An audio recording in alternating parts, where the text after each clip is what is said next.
Assalamualaikum warahmatullahi wabarakatuh. Jumpa lagi dengan saya Ibu Haryani dengan mata pelajaran Bahasa Indonesia. Kali ini materi kita adalah teks prosedur.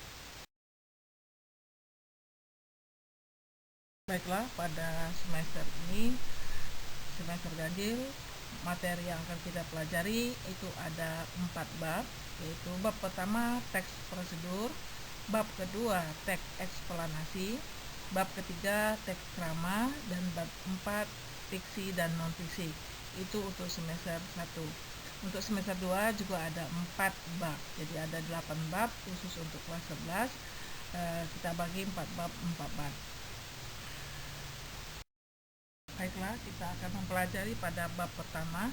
Bab pertama ini dalam materi teks prosedur kita memfokuskan kepada subbabnya, yaitu prosedur mendisiplinkan kerja. Jadi dalam prosedur mendisiplinkan kerja itu ada 5 materi yang akan kita pelajari, yaitu pertama mengkonstruksi informasi dalam teks prosedur, kemudian merancang pernyataan umum dan langkah-langkah dalam teks prosedur. Ketiga, menganalisis struktur dan kebahasaan teks prosedur. D. Mengembangkan teks prosedur. E. Melaporkan kegiatan membaca buku. Jadi nanti kita bahas satu persatu.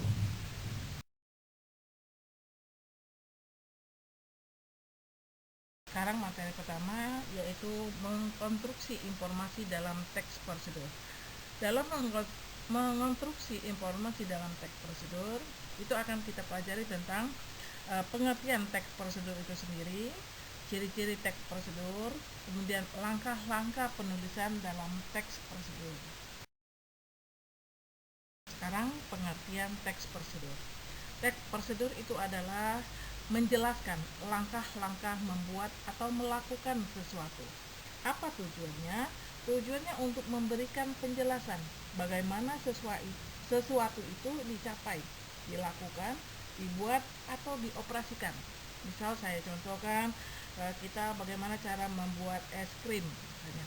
Mungkin dari bahannya, cara membuatnya, dan langkah-langkah pembuatannya. Itu yang dimaksud dengan langkah-langkah pembuatan atau melakukan sesuatu atau mengoperasikan sesuatu. Sekarang ciri-ciri teks prosedur. Ciri-ciri teks prosedur yang pertama yaitu berisi langkah-langkah. Nah, langkah-langkah itulah yang merupakan salah satu ciri khas di dalam teks prosedur. Misalnya cara kita membuat es krim.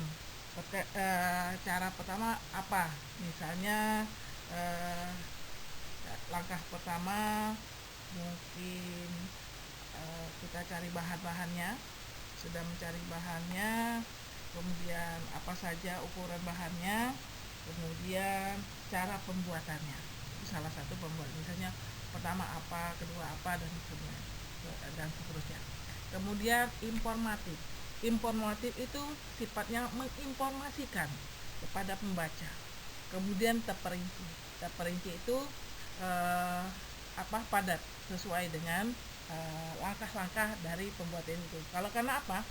Kalau kita tidak terperinci membuat langkah-langkah dalam teks prosedur, itu akan berakibat fatal, dan tujuan yang akan memberikan informasi kepada pembaca itu tidak akan tercapai.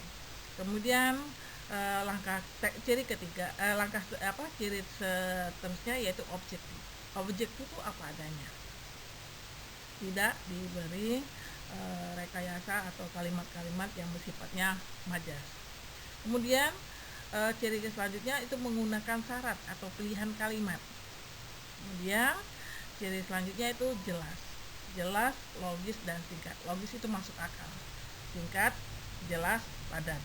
Itu yang diutamakan di dalam ciri teks prosedur.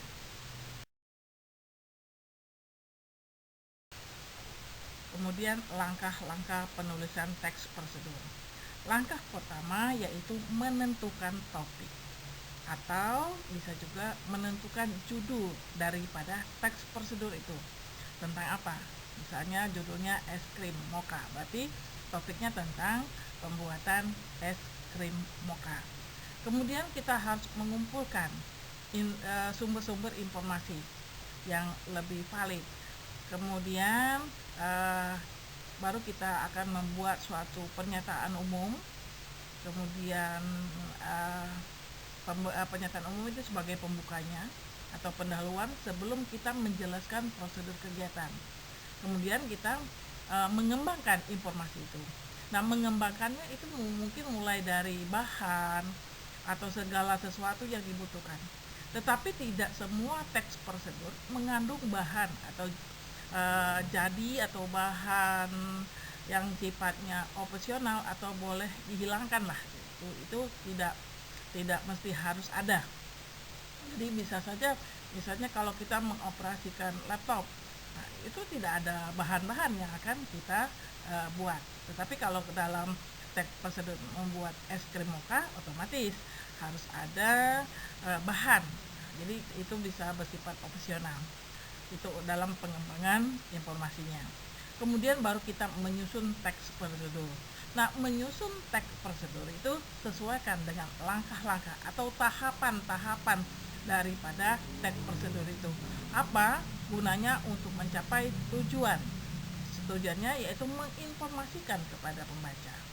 Nah, itu salah satu langkah-langkah dalam penulisan teks prosedur. Demikianlah materi kita kali ini, yaitu tentang teks prosedur.